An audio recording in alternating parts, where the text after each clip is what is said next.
going for him, guys.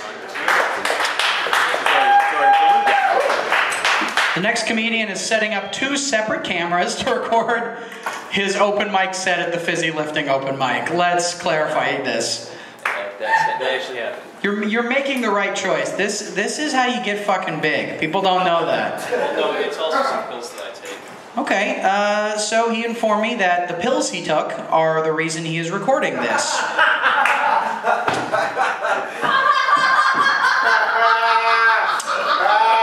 He's my personal favorite. Please welcome Alex Cartwright.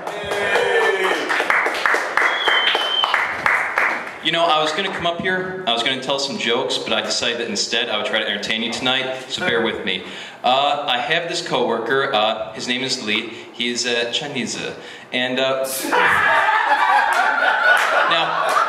I'm not normally inclined to trust the Chinese after Pearl Harbor, but the thing is that Lee, he's a great friend of mine. By great friend, I mean he can get me the purest opium that I have ever smoked, and I love me some opium.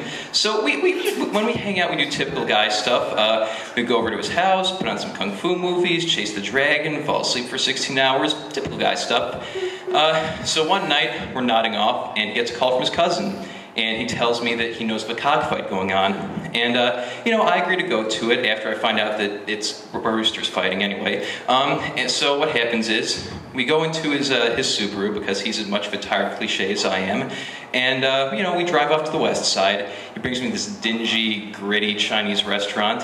And, you know, we go to the alley, we go behind it. There's this roided out, tatted up Asian man. He starts patting me down. I'm completely down with it. Turns out he was looking for a gun, so it wasn't what I thought it was.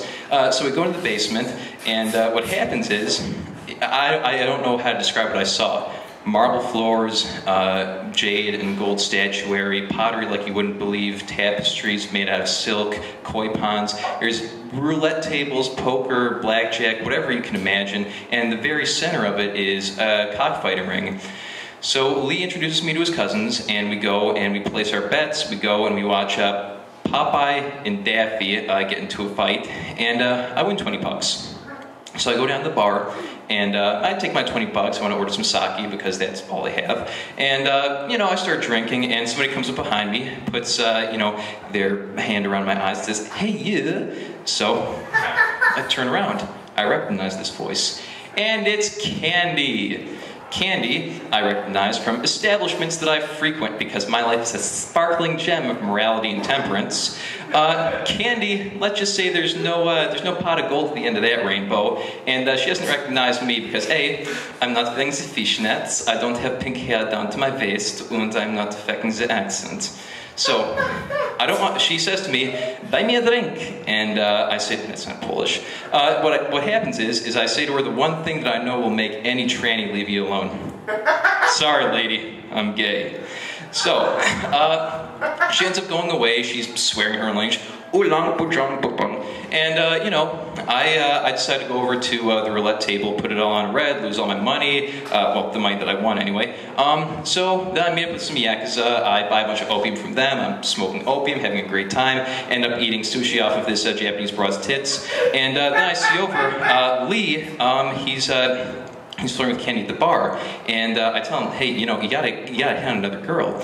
And he says, "Bird in the hand is worth two in the bush." I say, "Man, you're gonna end up with a bird in the hand and two in the bush if you don't be careful." So I run across the street to Sherwin-Williams because I know I've got to find some way to distract him from this girl. I come back from Sherwin-Williams, come back in the casino, he's right there, and you know, it turns out that he's over in the washroom with her. I talked to his cousins, and so I bust down the door, and I distract Candy in the only possible way that I'm aware. So I reach in my pocket, and yeah, this is actually happening right now. I whipped out my cock and filled in her crack.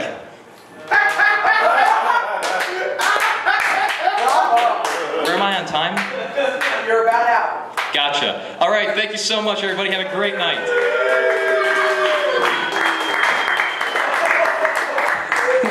Okay, listen. You had like another 30 seconds, but there's no way you were gonna top "I whipped out my cock."